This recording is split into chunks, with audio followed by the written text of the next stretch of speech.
Ireland is a country with not only thousands of years of history, but also thousands of years of folklore and stories. Today we're going to jump into 5 scary Irish urban legends. Make sure to hit the subscribe button and let's get into it. Number 5.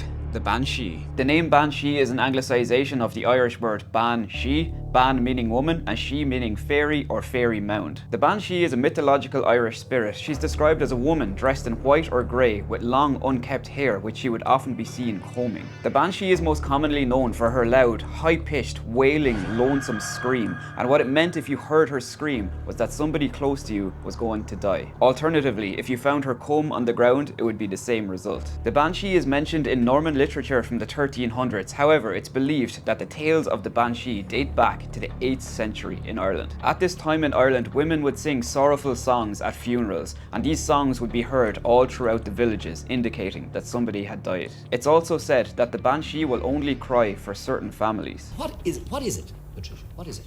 Well, the Banshee is an omen of death, and she's supposed to cry. It's supposed to be a woman who's supposed to cry for certain families in Ireland.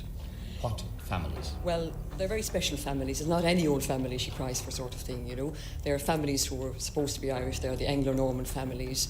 The Burns, for example, she's supposed to cry for the Burns, you know. Is she? She's. What other families does she cry? Well, she cries for the Mahans, the Murphys, the Nagels, the Nugents, the Kellys.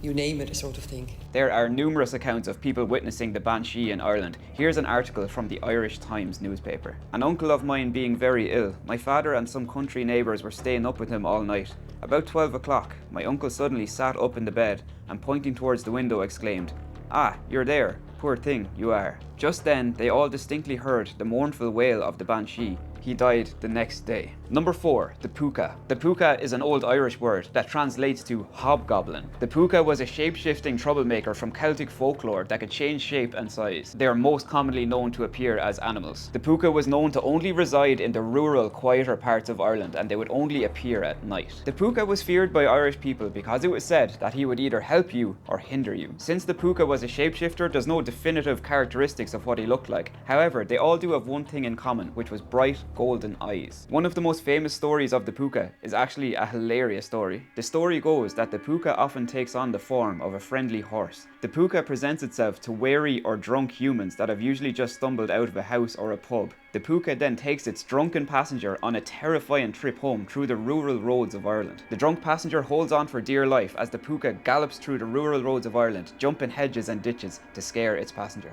Number 3. The Darrick Dú, or the Red Bloodsucker. Back when arranged marriages were common practice in Ireland, a beautiful young girl from County Waterford fell in love with a local man that worked as a farm labourer. They made plans to get married and to have kids. However, the girl's father cared nothing about love and only cared about money and wealth. Her father offered her hand in marriage to a different man, a local wealthy chieftain, in exchange for lands and riches. After they got married, the chieftain turned out to be abusive and controlling to the girl, and he locked her away in a tower. She was so lonely and depressed that she stopped eating and drinking and ended up dying from starvation. When her funeral came around, the only man that was grieving was her old love, the farm labourer that her father wouldn't let her marry. 1 year later, on her first anniversary, she resurrected. She went to the home of her greedy father and killed him. Next, she moved on to her old, abusive husband. She sucked all the air from his chest and drained all the blood from his body. The remains of Darrick Dú are said to be buried in Waterford at Strongbow's Tree near Reginald's Tower. Number 2. The Demon Bride.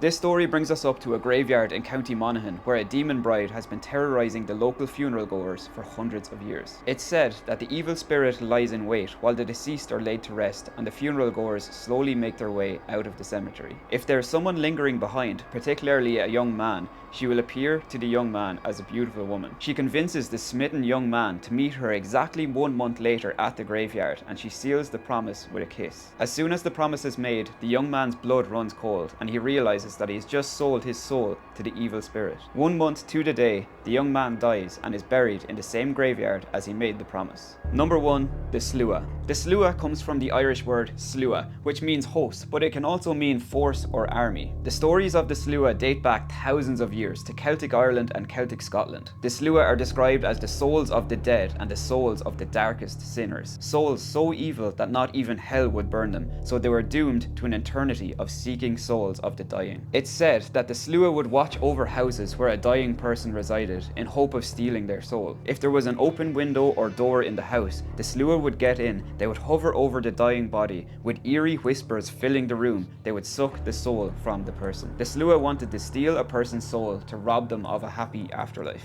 And that was my top 5 scary Irish urban legends. I hope you enjoyed this video. It was definitely something different that I've never done before, but if you did, drop a comment below and let me know if you want me to do another one of these next. Other than that, make sure to subscribe, and I'll see you in the next video.